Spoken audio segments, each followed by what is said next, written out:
একসময় রাজা বাদশাদের যুগে যুদ্ধ মানেই ছিল ঘোড়সাওয়ার বাহিনী। রাজদরবারের পৃষ্ঠপোষকতায় গড়ে ওঠা হাতির পিঠে চড়া সেনাপতি, তারা প্রাসাদসম সৈন্যবাহিনী। যুদ্ধের ময়দান ছিল দৃশ্যমান, কৌশল ছিল মুখোমুখি সংঘর্ষের মাধ্যমে জয়লাভ। সময়ের পরিক্রমায় বদলে গেছে সেই চিত্র। আধুনিক প্রযুক্তির ছোঁয়ায় যুদ্ধ এখন হয়ে উঠেছে দূরপাল্লার প্রযুক্তি নির্ভর এবং বহুস্তরীয়।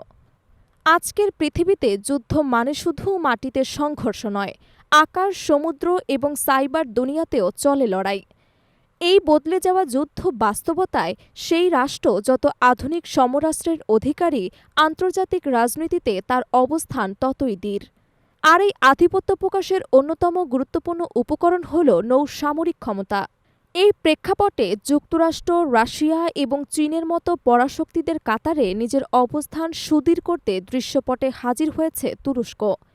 একসময় ন্যাটো নির্ভর এই দেশটি এখন নিজস্ব প্রতিরক্ষা প্রযুক্তির ওপর নির্ভরশীল হয়ে উঠেছে।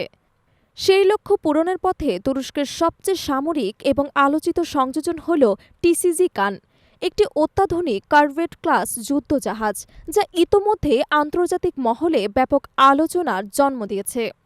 তুরস্কের প্রতিরক্ষা শিল্পের জন্য কান একটি যুগান্তকারী পদক্ষেপ। এটি তাদের নিজস্ব প্রযুক্তি এবং শিল্প সক্ষমতায় তৈরি এমন একটি যুদ্ধজাহাজ যা সামুদ্রিক প্রতিরক্ষা, নজরদারি এবং আক্রমণ তিনটি ক্ষেত্রেই অসাধারণভাবে দক্ষ। এতে রয়েছে সর্বাধুনিক multifunction radar system, electronic warfare প্রযুক্তি, বিমান এবং ক্ষেপণাস্ত্র হামলা প্রতিরোধ ব্যবস্থা, সাবমেরিন মোকাবিলার ক্ষমতা এবং সমন্বিত দূরপাল্লার অস্ত্র ব্যবস্থা। এটি শুধু একটি যুদ্ধজাহাজ নয়, বরং তুরস্কের আত্মনির্ভর সামরিক শক্তির প্রতীক। এটি শুধু একটি যুদ্ধজাহাজ নয়, বরং তুরস্কের আত্মনির্ভর সামরিক শক্তির প্রতীক। এই প্রকল্পে অংশ নিয়েছে দেশের শীর্ষ প্রযুক্তি প্রতিষ্ঠানগুলো, যেমন অ্যাজিলসান, রকেটসান এবং তুর্কিশ এয়ারস্পেস ইন্ডাস্ট্রিজ।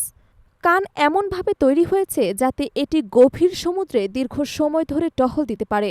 এতে রয়েছে প্রায় ৭০ থেকে ৮০ জন নাবিকের জন্য পর্যাপ্ত সুবিধা, অটোনোমাস অপারেশনের ব্যবস্থা এবং আধুনিক যুদ্ধক্ষেত্রে দ্রুত প্রতিক্রিয়া দেওয়ার সক্ষমতা। এমনকি এই জাহাজের কিছু প্রযুক্তিগত বৈশিষ্ট্য ন্যাটো স্ট্যান্ডার্ডসকেও ছাড়িয়ে গেছে বলে দাবি করেছেন তুরস্কের প্রতিরক্ষা মন্ত্রণালয়। বিশ্লেষকরা বলছেন এটি কেবল সামরিক উন্নয়ন নয়, বরং ভূ রাজনৈতিক বার্তাও বহন করছে। পূর্ব ভূমধ্যসাগর, কৃষ্ণ সাগর এবং মধ্যপ্রাচ্যের ভূকৌশলগত অঞ্চলে তুরস্ক তার প্রভাব বিস্তারে যে আগ্রহ দেখিয়েছে তার বাস্তব প্রতিফলন এই যুদ্ধজাহাজ। একই সঙ্গে এটি বিশ্বের কাছে একটি পরিষ্কার বার্তা, তুরস্ক শুধু আঞ্চলিক নয়, বৈশ্বিক সামরিক খেলোয়াড় হিসেবেও প্রস্তুত হচ্ছে। এছাড়াও তুরস্ক এখন শুধুই অস্ত্র আমদানিকারক নয়, বরং প্রতিযোগিতামূলক অস্ত্র রপ্তানিকারক হিসেবেও নিজেদের প্রতিষ্ঠিত করছে। কানের মতো যুদ্ধজাহাজ ভবিষ্যতে বন্ধুপ্রমিত রাষ্ট্রগুলোর কাছেও রপ্তানির পরিকল্পনা রয়েছে, যা তুরস্কের প্রতিরক্ষা অর্থনীতিকেও আরও শক্তিশালী করবে। সব মিলিয়ে টিসিজি কান হয়ে উঠেছে তুরস্কের প্রযুক্তি নির্ভর আধিপত্য বিস্তারের এক দৃঢ় পদক্ষেপ। যুদ্ধের ধরন বদলেছে নেতৃত্বের সংজ্ঞাও। তুরস্ক এই পরিবর্তনের ছক বুঝে আগেভাগে নিয়েছে কার্যকর প্রস্তুতি।